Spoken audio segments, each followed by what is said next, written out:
Isa pang mainit na balita, pinapagpasa ng Sandigan Bayan 5th Division ng mga karagdagang dokumento si Senador Jingoy Estrada kaugnay po sa kanyang motion to travel. Kabilang sa mga hinihingi ng korte ang detailed itinerary, booking tickets, affidavit of undertaking at authority to travel ni Estrada. Sa motion ni Estrada, sinabing babiyahe siya sa Japan mula December 26 hanggang 31.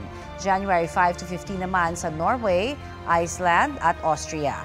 Ayon sa prosekusyon, walang necessity to travel si Estrada. Hinihiling din daw ang presensya niya para sa investigasyon ng ICI kaugnay ng flood control projects. Kabilang si Estrada sa mga inisyuhan ng Immigration Lookout Bulletin Order matapos idawit sa questionableng flood control project sa Bulacan. Itinanggi na ni Estrada na sangkot siya sa usapin. Bago nito, isa rin si Estrada sa mga kinasuhan kaugnay sa umano'y maanumalyang paggamit ng PDAF kung saan siya inisyuhan ng hold departure order. Kabilang dyan ang graft case na nakapending pa sa korte. Malaya si Estrada mula pa noong 2017 dahil out on bail o nakapagpiyansa.